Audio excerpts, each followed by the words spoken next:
வேலைக்கு செல்லும் பெண்களானாலும் சரி, வீட்டில் இருக்கும் பெண்களானாலும் சரி, குடும்பத்தையும் குழந்தைகளையும் வேலைகளையும் கவனிப்பதற்கே நேரம் சரியாக விடுகிறது.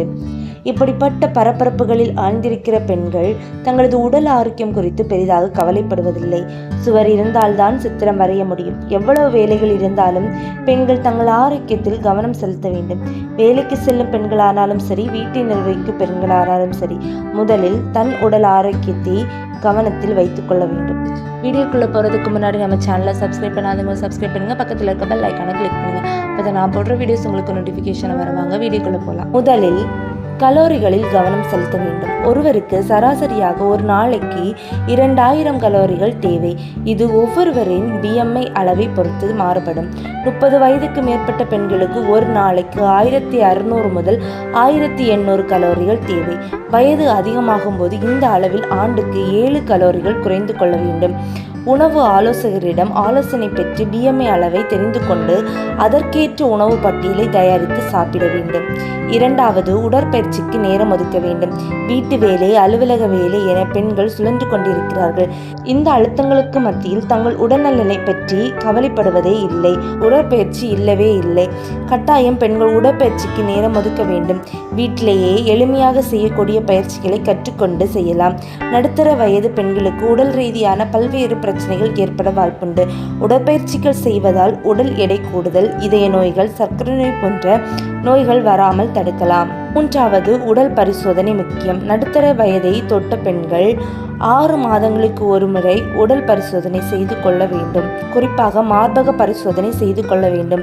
மார்பகங்களில் வலி, வீக்கம், கட்டிகள், அரிப்பு, வேறு விதமான மாற்றங்கள் ஏதாவது இருந்தால் உடனடியாக மருத்துவரை அணுகி காரணத்தை கண்டுபிடித்து சிகிச்சை எடுத்துக்கொள்ள வேண்டும். நான்காவது, பிடித்தமான டயட்டை தேர்ந்தெடுத்து கொள்ள வேண்டும்.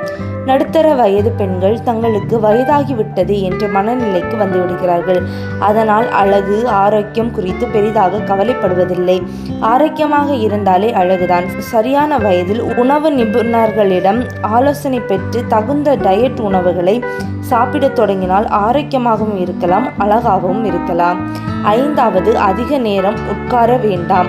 அதிக நேரம் உட்காருவதை தவிர்ப்பது நல்லது. அதிக நேரம் உட்கார்ந்தே இருந்தால் சர்க்கரை நோய், இதய நோய்கள் போன்ற மிக விபரீதமான பாதிப்புகள் ஏற்பட வாய்ப்புண்டு. அதனால் குறிப்பிட்ட இடைவெளியில் எழுந்து நடக்கலாம். பிடித்த வேறு விதமான வேலைகளை செய்யலாம். ஆறாவது, எலும்புகளில் கவனம் செலுத்த வேண்டும். ஊட்டச்சத்து பற்றாக்குறையால் பெண்களுக்கு எலும்பின் அடர்த்தி குறைய வாய்ப்புண்டு. இதை ஆஸ்டியோபோரோசிஸ் என்கிறார்கள். இதன் காரணமாக முதுகுவலி, எலும்புகள் உடைவது போன்ற பிரச்சனைகள் ஏற்படலாம். உணவில் கீரைகளை அதிகமாக சேர்த்து கொள்வதாலும் உடற்பயிற்சிகள் செய்வதாலும் எலும்புகள் வலுப்பெறும். ஏழாவது, ஹார்மோன் சோதனை. இரவு நேரத்தில் போதிய அளவுக்கு தூக்கம் இருந்தாலே ஹார்மோன் குறைபாடுகள் ஏற்படாது என்கிறார்கள் மருத்துவர்கள். எந்த தொந்தரவும் இல்லாமல் உங்கள் உடல் எவ்வளவு தூக்கம் கேட்கிறதோ அந்த அளவுக்கு நிம்மதியாக தூங்கி எழுந்தாலே உங்கள் உடலும் மூளையும் உற்சாகமாக இருக்கும்.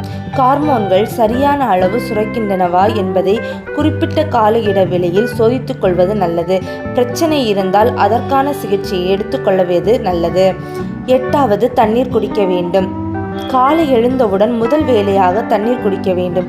உடலில் நீர் தேவையை பூர்த்தி செய்வது உடலும் மூளையையும் புத்துணர்ச்சி அடைய செய்ய இது உதவும். தாகம் இருந்தாலோ இல்லாவிட்டாலோ குறிப்பிட்ட இடைவெளியில் தண்ணீர் குடித்து கொண்டே இருக்க வேண்டும். ஒன்பதாவது, சருமத்தில் கவனம் செலுத்த வேண்டும்.